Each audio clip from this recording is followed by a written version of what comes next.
Bismillahirrahmanirrahim.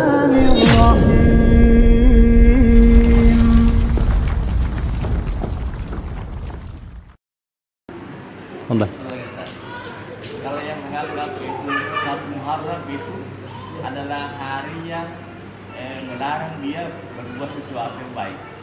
Bagaimana pendapat kita? 1 Muharram, hari Muharram, hari yang bersamaan terbitnya 1 Muharram. Tidak ada di dalam syariat Allah Subhanahu wa taala, tidak ada dari Rasulullah SAW yang mengaitkan hari dengan sesuatu yang jelek. Tidak ada sama sekali. Ya, semua itu hari Allah Subhanahu wa taala. Barakallahu fiik. Jadi ini bisa juga masuk ke dalam masalah rasa sial, tatayur. Ya, barakallahu fiikum. Baik, ini mungkin dengan ringkas karena memang habis Isya nggak bisa panjang.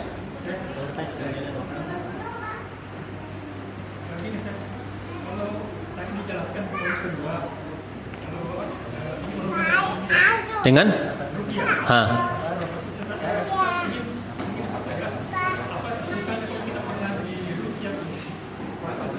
nggak dengar ya, apaan?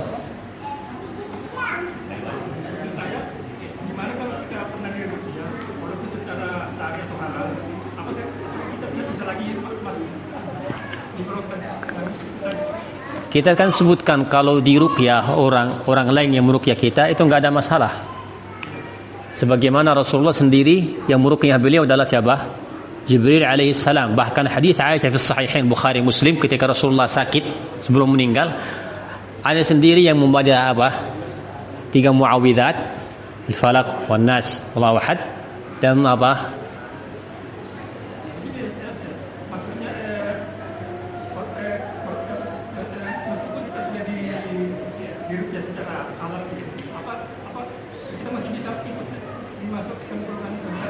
Bisa, makanya bilang kalau yang tidak akan dapat wallahul musta'an jika kita minta dari yang lain. Itu aja. Adapun yang orang sebelumnya dia minta tidak tahu hadis ini, itu insyaallah tidak ada masalah biidznillah subhanahu wa taala. Jadi depannya dia berusaha tidak minta, ya, hanya dia langsung berdoa kepada Allah subhanahu wa taala. Meminta ruqyah. Tolonglah ruqyah saya sakit, saya apa? Sama orang lain. Hukumnya halal, cuman nggak dapat keutamaan ini. Dia tidak dapat keutamaan ini, halal, nggak ada masalah. Bisa minta dari yang lain, hukumnya halal. Cuman keutamaan bahwa engkau nanti insya Allah tidak akan kena hisab, tidak ada azab, langsung ke surganya Allah Subhanahu Wa Taala, itu kamu tidak dapat. Ya, seperti itu.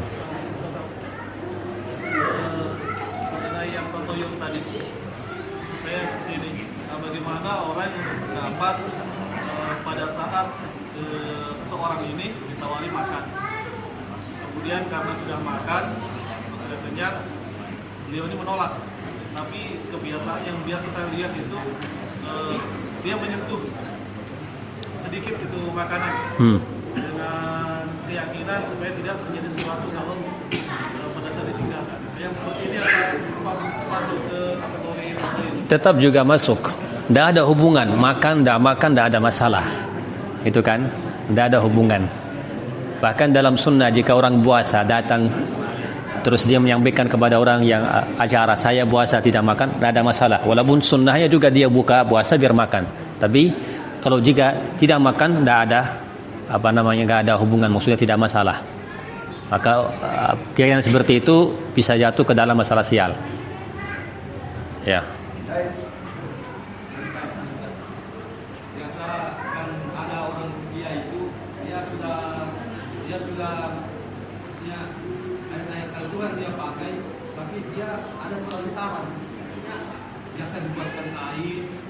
Buatkan apa? Air. Hah? Biasanya air. Tapi dia pakai air Al-Quran, katanya dari dirinya sendiri. Dan air Al-Quran. Itu kan ceritanya dia kan bukan semacam dukun, karena dia kan pakai air Al-Quran. Bagaimana tanggapannya? Ya, pertama kalau masalah dukung itu kadang dia awalnya baca Al-Quran, ya, tapi dia habis itu campurkan dengan doa-doa yang aneh, yang sampai pun dia memanggil jin dan syaitan sebagaimana disebutkan oleh Al-Imam Al-Khattabi. Seperti itu. Ya.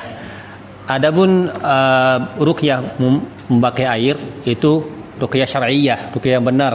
Tidak ada masalah. Pernah Rasulullah melakukan. Ketika yang sakit adalah Qais bin Thabit. Sahih Bukhari, itu tidak ada masalah. Ya. Tapi tadi kita bilang, jika ada orang yang meruqyah kita misalnya, baik dengan cara langsung atau menggunakan air, kita harus meminta dari dia dengan membaca ruqyah dengan suara yang keras, biar kita tahu apa yang dia baca. Ya, itu. Barakallahu fikum. Bagaimana hukumnya kalau kita berbisnis, misalkan jual air, terus air ini kita ruqyah, Ruqyah. ya, apakah di botol atau langsung di penampung? Terus dengan niat untuk menambah ketertarikan orang untuk membeli air kita itu. Ini sudah masalah 2 kali ini. Yang pertama, jual air itu untuk orang biasa minum, tidak perlu kita ruqyah. Ya, hanya bagi orang yang sakit tertentu. Ya. Apalagi jika kita sebarkan kepada orang ini air ruqyah. Kita jual. Jangan sampai nanti ada keyakinan orang ini air yang ada kehebatan ya. Dan juga ini yang namanya wallahul musta'an bisa jadi jatuh dalam masalah yang menggunakan agama untuk bisnis. Ya, jangan sampai seperti itu. Ya. Terus yang kedua, bagaimana hukumnya niat mau membantu? Jadi kalau bahasa tadi membantu saudaranya untuk meruqyah, tapi ada juga bisnisnya. Contohnya begini, dia sampaikan, kami melayani air ruqyah kepada pelanggan yang punya penyakit. Gimana punya? Niatnya membantu, tapi menyebarkan kepada orang lain, ya, tidak ada niat untuk bagaimana orang tambah tertarik untuk beli barangnya, tapi semata-mata mau membantu, tapi menyebarkan bahwa bagi pelanggan yang punya sakit kami siap meruqyah airnya. Gimana hukumnya? Itu pertama gratis atau bayar? Ya kan asalnya kan dia jual beli memang. Dia memang penjual asli gitu. Bukan nanti khusus untuk melayani orang yang sakit tidak. Memang dia penjual air ya. Kalau hal itu ada sebagian ulama yang mengatakan jangan kita lakukan. Jangan kita berbisnis dengan ruqyah, dengan sesuatu yang namanya ibadah. Kita mau membantu orang lain, boleh bantu orang lain. Ya kan? Tapi sampai ulama mengatakan kita buka tempat di rumah ya untuk menerima orang yang sakit datang dari mana-mana, kita kerjaan kita itu aja ya, atau pokoknya buka praktik di rumah untuk menerima orang sakit. Itu sebagian ulama juga mengatakan jangan ya, hanya jika ada orang yang sakit datang ke rumah boleh kita obati. Tapi kayak bikin klinika ya, sampai pun ada ulama berkata walaupun gratis, karena khawatirnya nanti sebagian orang itu hatinya tergantung dengan orang ini, punya kehebatan ini. Dan lihat caranya Rasulullah SAW dan sahabat dan ulama-ulama setelah mereka, tidak ada yang sengaja membuka di rumahnya ruangan untuk terima orang datang dari jauh-jauh pindah ke situ. Karena itulah memang lebih baik, lebih utama kita meruqyah diri sendiri. Ya, lebih baik, lebih utama diri sendiri. Adapun meminta tolong dari yang lain karena kita merasa ya kekurangan, nggak pintar membaca ruqyah atau apa, tadi kita bilang memang hukumnya adalah halal. Ya. Tapi jangan menjadikan satu kayak usaha gitu, klinik gitu. Wallahu taala alam bissawab. Allahu a'lam. Berkaitan dengan ruqyah menggunakan air, Ustaz. Ruqyah menggunakan air. Apakah ada syarat-syaratnya? Apakah itu airnya harus diminum atau nggak bisa dimandi? Apakah Bisa juga dimandi. Hadisnya Qais tadi yang saya sebutkan itu dipakai untuk mandi. Tidak ada masalah. Umumnya kan ruqyah itu untuk orang manusia. Apakah di dalam syariat ada ruqyah untuk tempat usaha atau Kalau yang di dalam sunnah Nabi alaihissalam, ketika kita beli sesuatu yang baru, ada doanya. Ketika juga misalnya malam pertama nikah ini, ya, ada juga ada juga doanya. Dan seperti kata Imam Nawawi rahimahullah taala, sebenarnya jika kita ini berusaha untuk menjalankan seluruh zikir yang dianjurkan, itu sudah cukup hidupnya kita akan dapat doa. Tambah kita perlu mengkhususkan. Kita kan masya Allah dalam Islam, tidur ada zikir, doa ruqyah. Bangun tidur ada zikir. Masuk kamar mandi ada zikir. Ya kan? Biar selamat dari jin, syaitan. Keluar ada zikir. Pakai baju ada zikir. Sisir pun ada zikir. Ya, lepas baju ada zikir. Keluar dari rumah ada zikir. Ke toko ada zikir. Ke masjid ada zikir. Subhanallah. Jadi sebenarnya terjaga, ya, sudah terjaga jika kita menghafal zikir-zikir yang sudah di sunnah Nabi sallallahu alaihi wasallam. Ya, wallahu a'lam.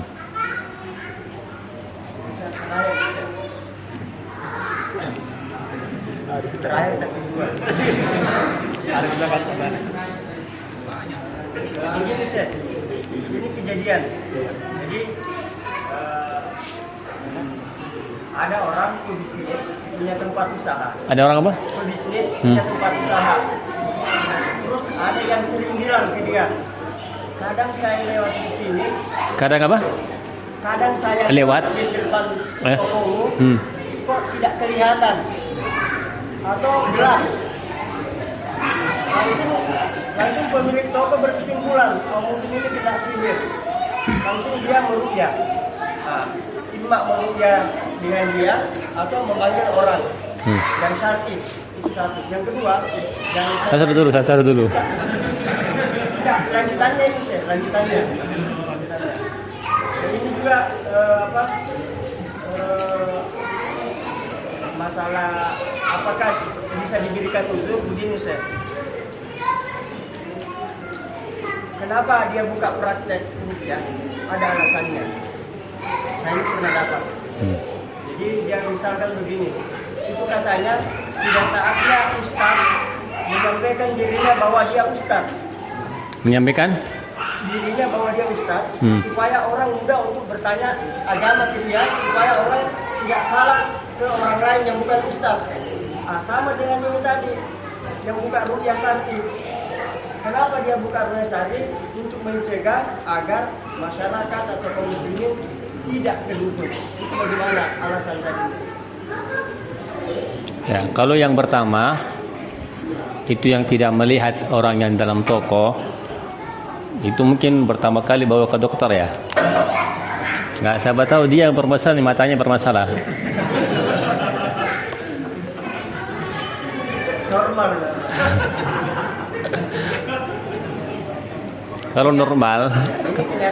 Kalau normal itu biasanya bukan hanya dia saja yang tidak melihat, ya kan?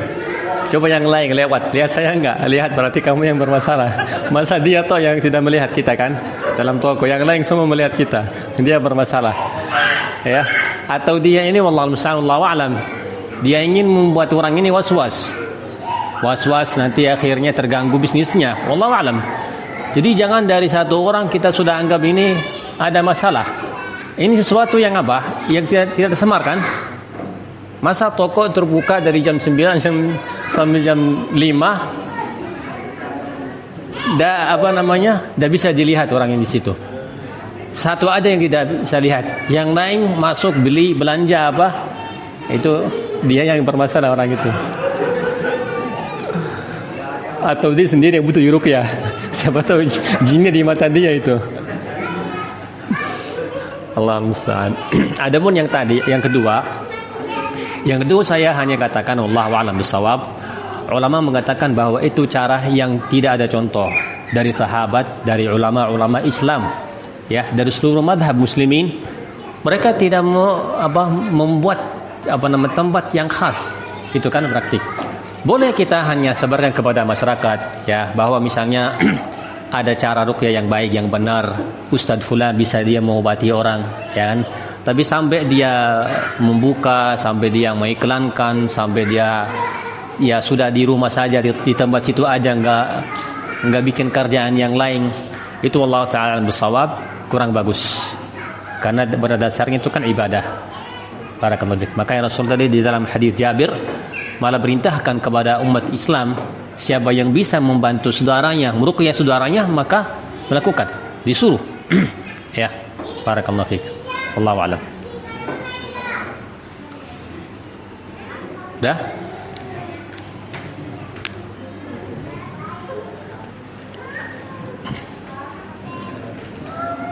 Insyaallah, barakallahu fikum ila huna, jazakumullah khair, barakallahu fikum, ashkurukum ala al-hudur.